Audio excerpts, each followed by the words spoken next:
வானில் முழு நிலவு அமுத கதிர்களை பொழியும் அந்த தெய்வீக இரவில் திருவண்ணாமலையில் லட்சக்கணக்கான மக்கள் அந்த ஜோதி மலையை வலம் வருகிறார்கள். ஆனால் இதில் ஒரு ரகசியம் ஒளிந்திருக்கிறது. ஒவ்வொரு வருடமும் இத்தனை லட்சம் பேர் 14 கிலோமீட்டர் நடந்தாலும் சிலருக்கு மட்டும் கர்ம வினைகள் உடனே கரைவதும் மற்றவர்கள் வந்த பாரத்தோடு அப்படியே திரும்புவதும் எதனால்? காரணம், அவர்கள் வெறும் கால்களால் நடக்கிறார்கள், ஆனால் ஆன்மாவால் அந்த மகத்தான சக்தியுடன் உரையாடுவதில்லை. அண்ணாமலையாரின் அருளை முழுமையாக பெற்று உங்கள் பூர்வ ஜென்ம வினைகளை தீர்த்து நினைத்த காரியம் கைகூட சித்தர்கள் நமக்கு ரகசியமாக விட்டு சென்ற ஒரு சக்தி வாய்ந்த பதிகம் பாடல்கள் இருக்கிறது. நீங்கள் எந்த நன்னாளில் கிரிவலம் சென்றாலும் அது உங்கள் வாழ்வில் மாபெரும் ஆசீர்வாதங்களை தரக்கூடியதே. உங்களின் கர்ம வினைகளை தகர்த்து இறையருளை பெற்றுத்தரும் அந்த அண்ணாமலையாரின் ரகசியத்தை தான் இந்த காணொளியில் நாம் ஆழமாக பார்க்கப் போகிறோம். கிரிவலத்தின் மகத்துவமும் மர்மமும். கிரிவலம் என்பது இந்த பூமியில் நடக்கும் ஒரு பிரபஞ்ச நிகழ்வு. வானியல் சாஸ்திரப்படி சூரியன் மேஷ ராசியிலும் உச்சபலம், சந்திரன் சித்திரை நட்சத்திரத்திலும் நேருக்கு நேர் நின்று ஒளியை பரிமாறிக்கொள்ளும் அரிய நிகழ்வு நிகழும் நாள் இதுதான்.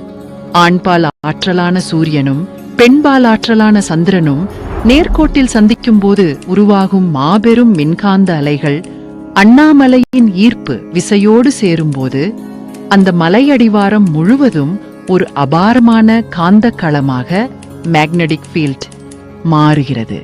நீங்க திருவண்ணாமலையை சுற்றும் போது ஒரு பாறை மலையை மட்டும் சுத்தல, காலத்தின் தொடக்கத்துக்கும் முடிவுக்கும் சாட்சியாக ஜோதி பிழம்பாக நிற்கும் அந்த பரம்பொருளையே வலம் வர்றீங்க. நினைத்தாலே முக்தி தரும் தலம்னு சும்மாவா சொன்னாங்க?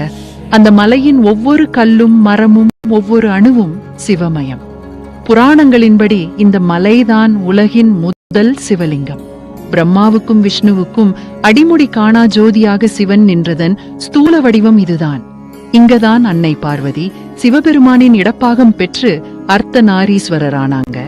இப்படிப்பட்ட சக்தி வாய்ந்த பூமியில நாம எடுத்து வைக்கிற ஒவ்வொரு அடியும் சாதாரண அடி இல்ல. அது ஒரு அஸ்வமேத யாகத்திற்கு சமமான புண்ணியத்தை தரும்னு சித்தர்கள் சொல்றாங்க. இன்னொரு ஆழமான ரகசியத்தையும் நீங்க புரிஞ்சுக்கணும். அந்த கிரிவல பாதையில நீங்க தனியா நடக்கல. நம்ம கண்களுக்கு தெரியாம கோடிக்கணக்கான சித்தர்களும் ஞானிகளும் ரிஷிகளும் தேவர்களும் சூட்சும வடிவில் அந்த மலையை வலம் வந்துகிட்டே இருக்கிறாங்க.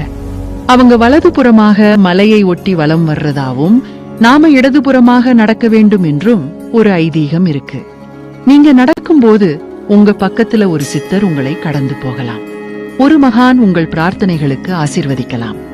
இது கற்பனை அல்ல, பல்லாயிரம் ஆண்டுகளாக அனுபவபூர்வமா உணரப்படுகிற ஆன்மீக உண்மை. இந்த 14 கிலோமீட்டர் பயணத்தில் சுத்திகரிக்கப்படுது. நம்முடைய 7 சக்கரங்களும் சமநிலைப்படுத்தப்படுது. அதனாலதான் கிரிவலம் முடித்தவுடனே ஒரு விதமான பாரம் குறைந்தது போன்ற சொல்லத் தெரியாத அமைதி நம்மை ஆட்கொள்ளுது. இது ரீதியான உணர்வு மட்டுமல்ல, நம்ம சக்தி உடலில் நிகழும் ஒரு உண்மையான மாற்றம்.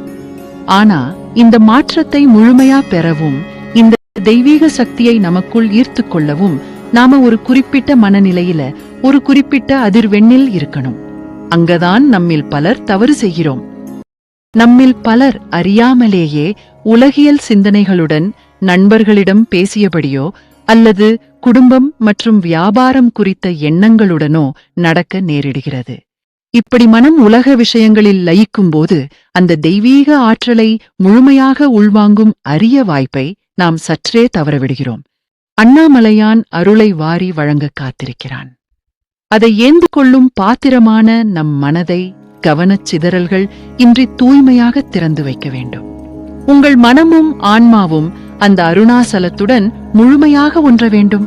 நீங்கள் எடுத்து வைக்கிற ஒவ்வொரு அடியிலும் உங்கள் கவனம் முழுவதும் அருணாசலா அருணாசலா என்பதில் மட்டுமே இருக்க வேண்டும். உங்கள் சுவாசம் கூட ஓம் நமசிவாய என்ற பஞ்சாட்சர மந்திரமாக மாற வேண்டும். சித்தர்கள் கிரிவலத்திற்கான சில உன்னதமான நெறிமுறைகளை வகுத்தார்கள். வெயிலுக்கோ மழைக்கோ குடைப்பிடிக்க கூடாது என்பது அதில் ஒன்று. இயற்கையின் இன்ப துன்பங்களை சமமாக ஏற்கும் மனப்பக்குவத்தையும் முழுமையான சரணாகதி தத்துவத்தையும் நமக்கு உணர்த்தவே இந்த நெறிமுறை. வசதிகளை தாண்டி இயற்கையோடு நடக்கும்போதுதான் அந்த அர்ப்பணிப்பு முழுமையடைகிறது.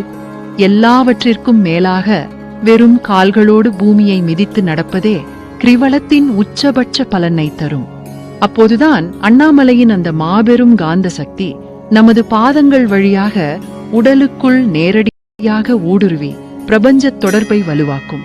அதே சமயம் உடல்நலக் குறைபாடு உள்ளவர்களோ அல்லது முள் கற்கள் குத்தும் என்பதால் வெறும் கால்களில் நடக்கவே இயலாத நிலையில் இருப்பவர்களோ தாராளமாக மென்மையான காலணிகளை அணிந்து கொண்டு கிரிவலம் வரலாம். இறைவன் உங்கள் பாதங்களை பார்ப்பதில்லை, உங்கள் பக்தியின் ஆழத்தை மட்டுமே பார்க்கிறான் என்பதை உணருங்கள். இந்த பிரபஞ்சம் முழுவதும் அதிர்வுகளால் ஆனது. ஒவ்வொரு உயிருக்கும் ஒரு குறிப்பிட்ட அதிர்வெண் உண்டு. மந்திரங்கள் என்பவை வெறும் வார்த்தைகள் இல்லை, அவை பிரபஞ்சத்தின் ஆதிசக்தியுடன் நம்மை இணைக்கும் சக்தி வாய்ந்த ஒலி குவியல்கள். அந்த ஒலிகளை நாம் உச்சரிக்கும் போது நம்முடைய அதிர்வெண் மாறி தெய்வீகத்துடன் நாம் ஒத்திசைவு கொள்கிறோம். அந்த வகையில அருணாசலேஸ்வரர் மீது ஏராளமான பதிகங்கள் பாடப்பட்டிருக்கு. ஆனால் அவற்றுள் ஒரு குறிப்பிட்ட பதிகம் கிரிவலத்திற்கென்றே சித்தர்களால் விசேஷமாக உருவாக்கப்பட்ட ஒரு வழிகாட்டி. அது அருணாச்சலத்தின் 8 திசைகளிலும் உள்ள அஷ்டலிங்கங்களின் சக்தியை தூண்டி நம்முடைய குறிப்பிட்ட கர்ம வினைகளை தீர்ப்பதற்காக வடிவமைக்கப்பட்டது. இந்த அருணாசலேஸ்வரர் பதிகம் ஒரு பாடல் தொகுப்பு மட்டுமல்ல, அது ஒரு ஆன்மீக வரைபடம், ஸ்பிரிச்சுவல் மேப்.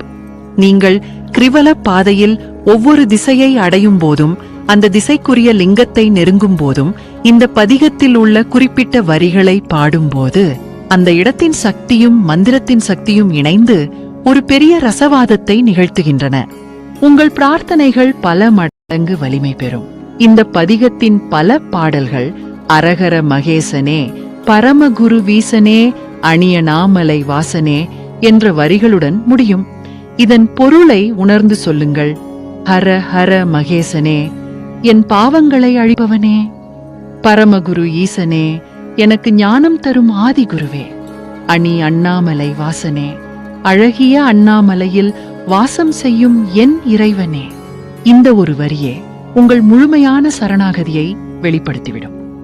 இப்போது அந்த சக்தி வாய்ந்த பதிகத்திலிருந்து நம் கர்ம வினைகளை நேரடியாக தாக்கி அழிக்கக்கூடிய, நம் வேண்டுதல்களை நிறைவேற்றக்கூடிய சில முக்கிய வரிகளையும், அதை கிரிவலப் பாதையில் எந்த இடத்தில் எப்படி உச்சரிக்க வேண்டும் என்பதையும் விரிவாக பார்ப்போம்.